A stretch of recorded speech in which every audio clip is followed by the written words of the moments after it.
Some were highly anticipated, some looked intriguing on the surface but failed to deliver, and some struggled to even make the public aware of their existence. But they all have one thing in common: they tanked badly at the box office. Solo, a Star Wars story, opened in May to a shrug from audiences, and its underwhelming box office left it the first film in the Star Wars franchise to be branded a bona fide flop. The red flags seem obvious in retrospect. From original directors Phil Lord and Chris Miller departing late in production to incoming director Ron Howard reshooting 3/4 of the movie, it seemed as if everything that could go wrong did. While Donald Glover provided a bright spot as a young Lando Calrissian, Solo felt unnecessary. Star Wars fatigue may also have been a factor in the film's failure, and the decision to open the film while Avengers: Infinity War was still in theaters may have played a part as well. Somewhat ironically, it wasn't just one thing that sunk Solo. Dwayne "The Rock" Johnson starring in your picture is usually a pretty safe indication of box office success. Daddy's gotta go to work.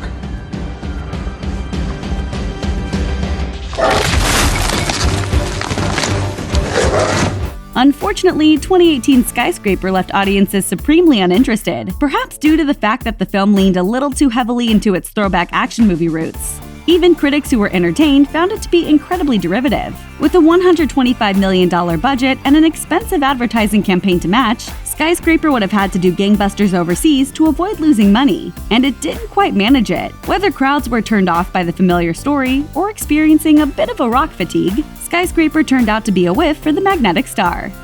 The John Travolta biopic Gotti got a lot of press due to its star and subject, infamous mob boss John Gotti, leading up to its screening at Cannes, but its reception at the festival was less than rapturous. And upon its June release in the US, few critics even bothered to review it. Literally every single one that did heavily panned the film. Every aspect of the film's production was blasted, from its lack of coherent themes and ham-fisted direction to Travolta's distractingly terrible lead performance. The movie failed to even make back half of its paltry $10 million budget, and those involved in its production only need to watch the film to see why Gotti flopped so hard.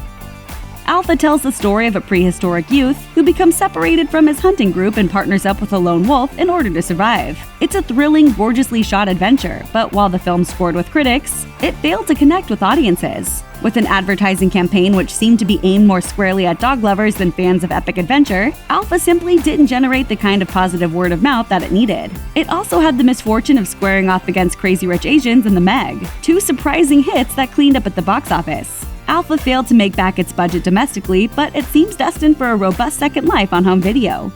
After years of development, Brian Henson, the son of legendary Muppets creator Jim Henson, finally got to bring his passion project, the Happytime Murders, to theaters. Unfortunately, said passion project was the opposite of everything his father stood for. The vulgar, puppet-based comedy was far too raunchy for fans of Henson's work, and executed too poorly to engage audiences who showed up expecting all the raunch. The film constituted a gigantic whiff for talented star Melissa McCarthy and an inauspicious non-Muppet feature debut for Henson. The film barely made back half of its budget domestically in the wake of withering critiques and toxic word of mouth. Its biggest crime, though? It's not funny! Shut up! Funny!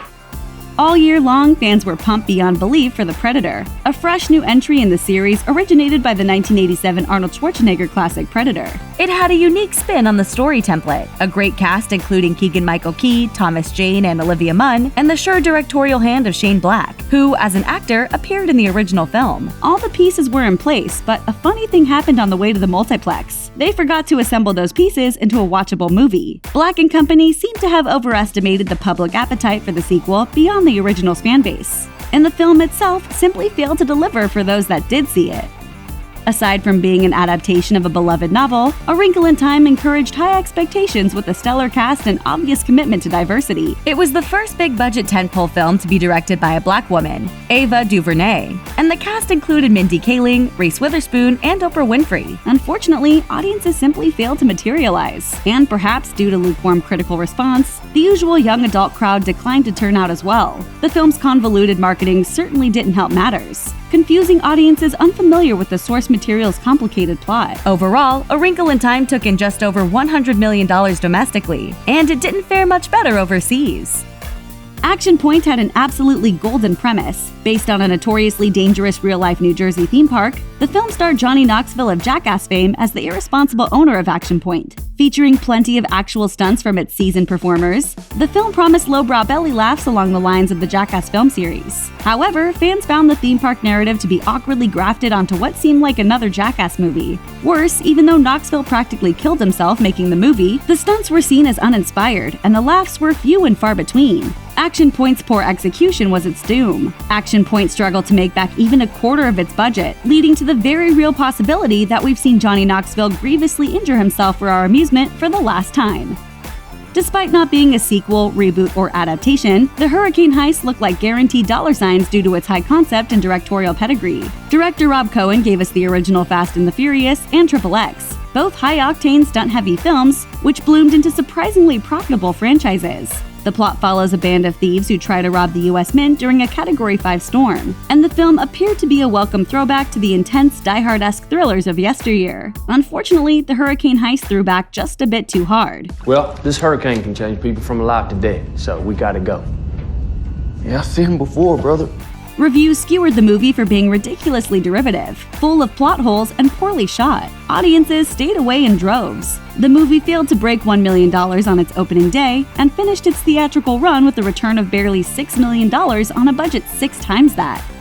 Winchester appeared to have both the premise and the pedigree to be a potential horror classic. Dame Helen Mirren starred as Sarah Winchester, a woman who spent decades building addition after addition onto her famous mansion. The real Sarah Winchester may have been plagued by poor mental health and too much time and money, but Winchester posited that she was driven by something more supernatural. Writer-directors the Spierig brothers delivered a nifty sci-fi thriller in 2014's Predestination, but their previous gig had been as guns for hire on Jigsaw, which was less well received. With Winchester, they displayed a distinct lack of interest in elevating the material, instead relying on cheap jump scares and questionable plotting. Many critics wondered how they were able to coax the great Mirren into appearing in the film.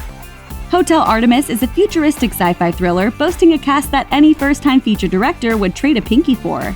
Jodie Foster, Sterling K. Brown, Charlie Day, Dave Bautista, and Jeff Goldblum to name a few. The story revolved around a secret hospital for criminals in a dystopian future. But director Drew Pearce's preference for style over substance resulted in what could have been a mind-blowing premise falling curiously flat. Worse, the film's marketing did nothing to pull audiences in. Despite working from his own screenplay, Pearce managed to deliver a picture that felt half-baked and aimless. Even its kindest critics viewed it as little more than pretty cool to look at, which was nowhere near enough to engage audiences. Despite its modest $15 million budget, Hotel Artemis didn't even crack half that at the domestic box office. As any good hotel owner will tell you, you just can't turn a profit with that kind of vacancy rate.